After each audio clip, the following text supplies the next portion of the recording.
station, this is Houston. Are you ready for the event? Houston, this is station. I am ready for the event. Houston ACR, this is Mission Control Houston. Please call station for a voice check. Station, this is Houston ACR. How do you hear me? Houston ACR, I have you loud and clear. How me? Please stand by for opening remarks. Hi, my name is Don Riefler. I'm the Science Programs Manager here at the Children's Museum of Indianapolis. I want to thank NASA for this opportunity to speak with the space station and thank the students who were good enough to ask some really good questions. And here is our first question.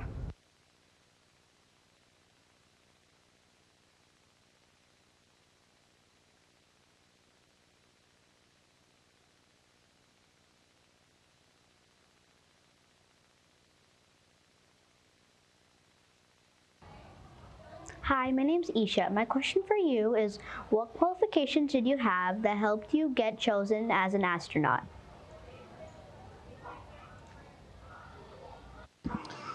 Thank you, Isha. That's a great question. So in order to be selected as an astronaut, in order to be competitive as an astronaut, there are some very basic requirements. If you're a pilot, it means 1,000 hours of flying in a high-performance jet. If you're not a pilot, if you're looking for a mission specialist job, it means it requires an advanced degree and years of work. But the bottom line is that right now, if you come from the fields of science, technology, engineering, and math, that's really where many of our astronauts come from. They have careers and backgrounds in those fields because science and math is the language of spaceflight. My personal background, I was a physician, and prior to that, I served in the U.S. Air Force, but have always had this dream of getting to live and work in low Earth orbit. Hi, my name is Jack Taylor, and my question is, have you ever been on a spacewalk?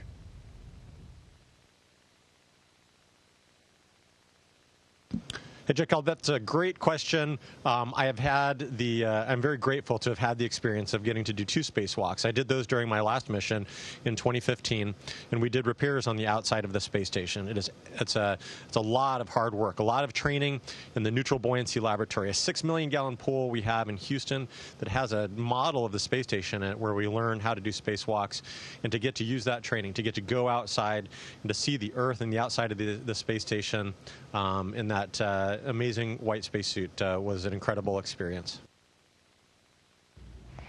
Hi, my name is Pinley, and my question is, what is your advice to young people dreaming about becoming involved in NASA's space program? Penley, it's a great question. First of all, you've got to make that goal. Make that goal and share that goal with your friends and family, and they will help you along the way. The thing that I could tell you right now is to read. Read about things that you're interested in, read about things that you're passionate about. And then start to work towards that goal by doing small things that will ultimately help you achieve what it is that you hope to do. And if you'd like to come work with us at NASA, we would love to have you come and explore. But a big part of it is to find something that you're passionate about, that you're interested in. And while I had that larger goal of becoming an astronaut, I was also very passionate about serving my country. That's why I joined the Air Force, and then also serving my community. And that's one of the big reasons that I chose to go into medicine. And it's a real privilege. It was a real privilege to be able to serve as an emergency medicine doctor in my community. Thank you. Hi, my name is Grayson, and my question is, what is your favorite part about being an astronaut on the station? Grayson, well, it's amazing to have fulfilled this lifelong dream of getting to live and work in space, and even more to get to do it a second time, and I'm very grateful for that. I think my favorite thing, now floating is amazing, getting to see the Earth from this perspective, to look down and to see the black inky sky and to see the Earth in places where I've lived and visited and places where I want to visit. Those are all great. But honestly, one of my favorite things is working with the amazing team that we have back in Houston and in mission control centers across and universities and laboratories all across the country and around the world. Getting to be a part of that team, working with some of the best and brightest people that we have in the United States and in our partner countries is truly an amazing thing and one of my favorite things of being in space. Hi, my name is Lamaya, and my question is, what is the coolest thing you have seen on Earth looking down from space? I would have to say it is absolutely amazing to look back at the Earth.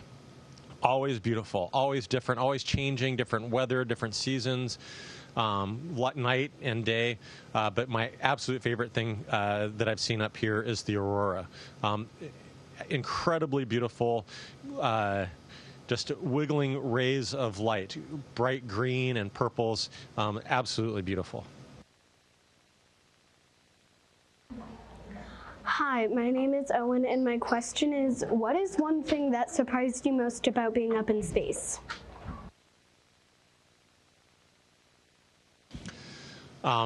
It's a great question, and I think the thing that surprised me the most was how quickly we become comfortable with floating, with this weightless environment.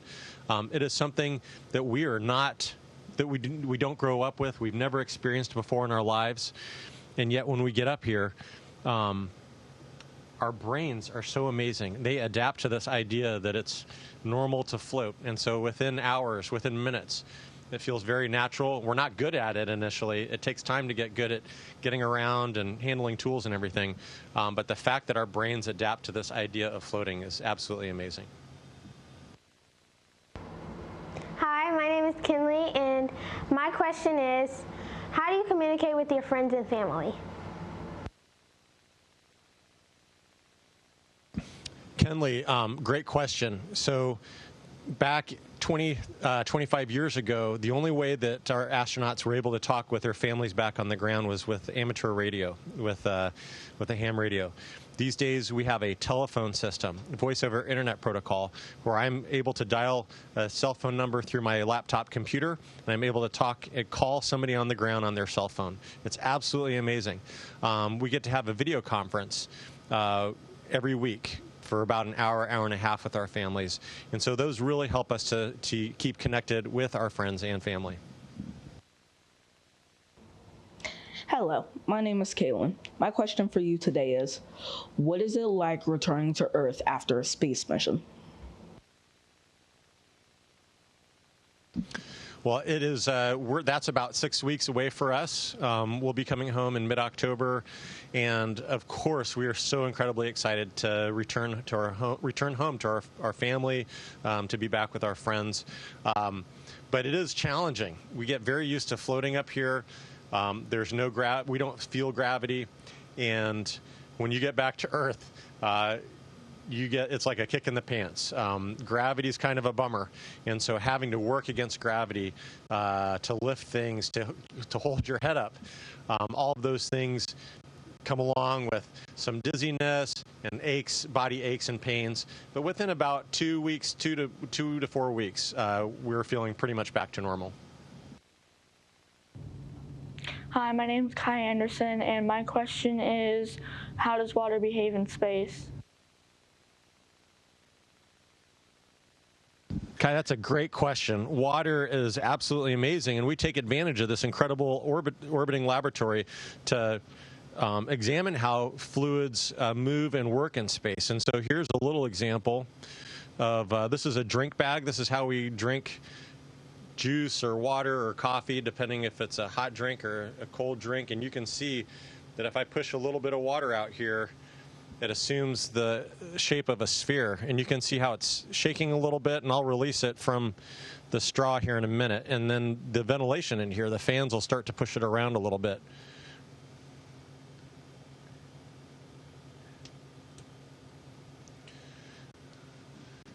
We don't want it to go too far. I'll see if I can blow it back in.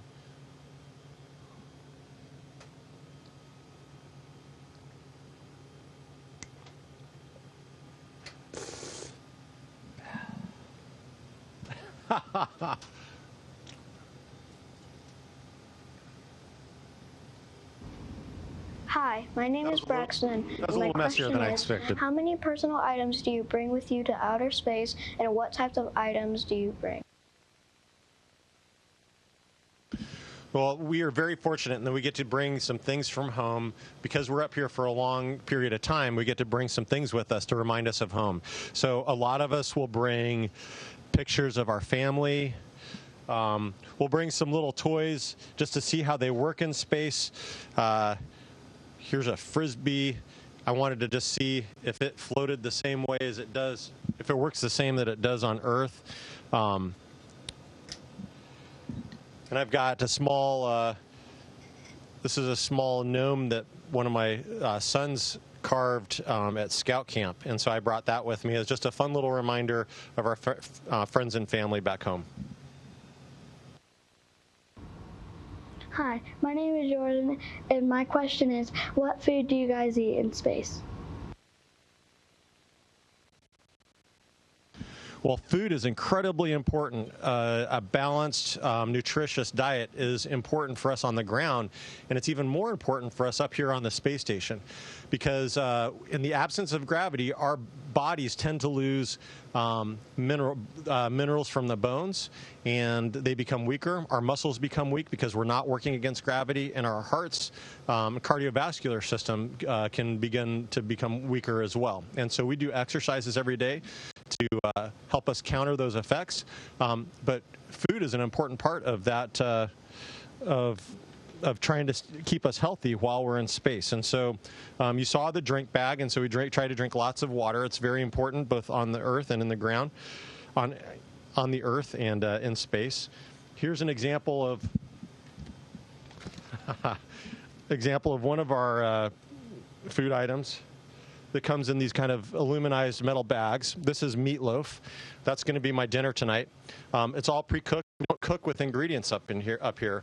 It's all cooked and then sealed up, and then either exposed to radiation or high heat to kill off all the bacteria. So it's shelf stable. It can be up here for some time before we eat it.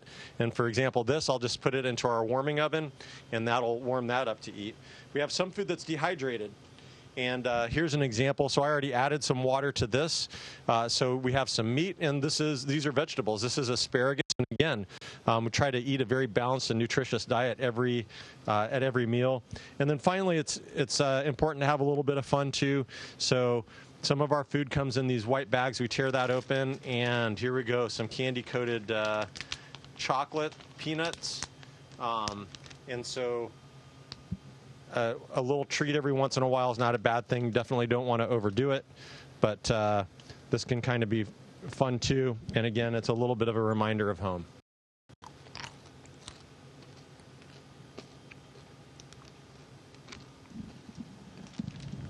Hi, my name is Jacob, and my question is, what do you do on the space station in your free time?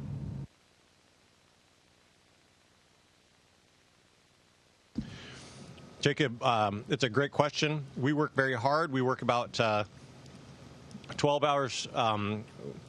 We get up in the morning. We have our morning conference at 7. We work to an evening conference at 7:30 in the evening. But after those conferences, and then on the weekends, generally we have some personal time. And I think all of us like to stay in touch with our families. We'll use the phone to call our families, but we love looking out the windows and taking pictures and video to share with our family and friends back home. Hi, my name is Jacob, and my question is, what do you do on the space station in your free time?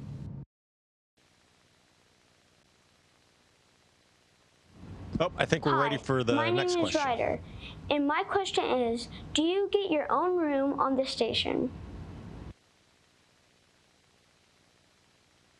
We do have our own rooms. They're about the size of a small closet, and it's the perfect place. It's where we sleep in our sleeping bags. It's where we'll answer email and maybe talk on the phone. It's our private place, but we also like to have fun together. And so often when we're hanging out, we'll hang out around the dinner table in the galley. Hi, my name is Miles, and my question is space junk a problem for the station? Yeah, space junk or space debris is a serious problem, and so as a spacefaring community, we need to do a better job of, just like we are on Earth, taking care of the trash and having a plan for it.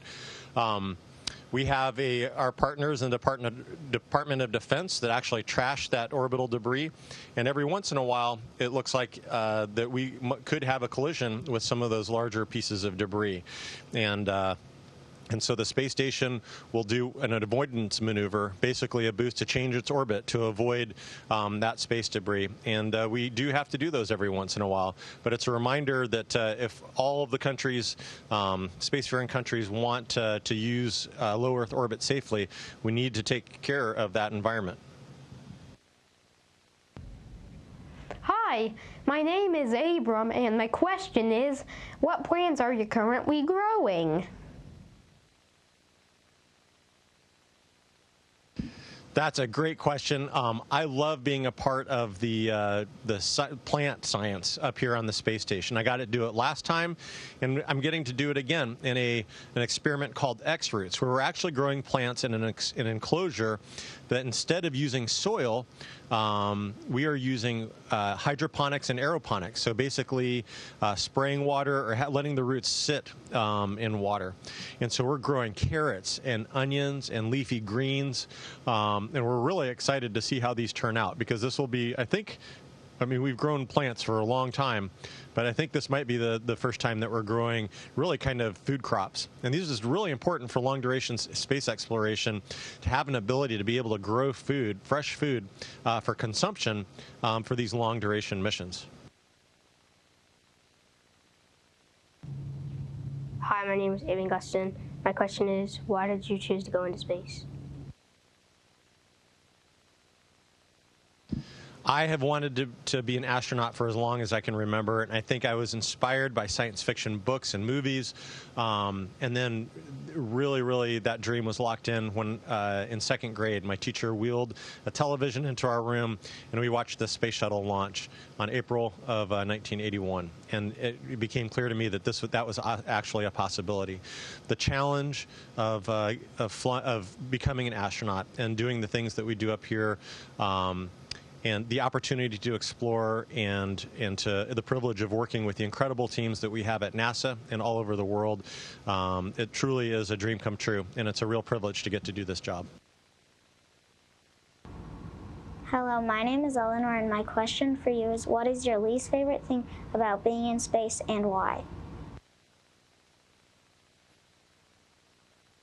Thank you. My least favorite thing about being in space, so, it's kind of cramped quarters. We see the same faces every day. We kind of have the same food available to us every day. All of those things are, things that you get used to, and it's actually it's an amazing place to live. We are very well taken care of, and the views are incredible. I would say my least favorite thing, though, of course, is being away from my family, both in training, having to travel and being away from my family, and then right now, I've been away from my family for almost 4 months now, and so I think that's definitely the toughest part, and I'm looking forward to seeing them here in a few weeks. Hello, my name is Lieutenant Colonel Scott Taylor. I'm a friend of the Children's Museum of Indianapolis. I was on the Air Force Academy skydiving team with Kjell Lindgren, and my wife and I were F-15 instructors for Bob Hines. It's a pleasure to have you here today, and thank you for joining us. Well, thank you so much to you, Scott, to the staff at the Children's Museum of Indianapolis, to To Jennifer Pace Robinson, the CEO, and to the teams that made today possible, thank you so much for this opportunity. And most of all, thank you to the parents and teachers for getting your kids involved in this opportunity. And to all of the students, I wish you all of the best. Work hard, set a goal, and make your dreams come true. So nice chatting with you, and have a wonderful day. Station, this is Houston ACR. That concludes the event. Thank you to all participants. Station, we are now resuming operational audio communications.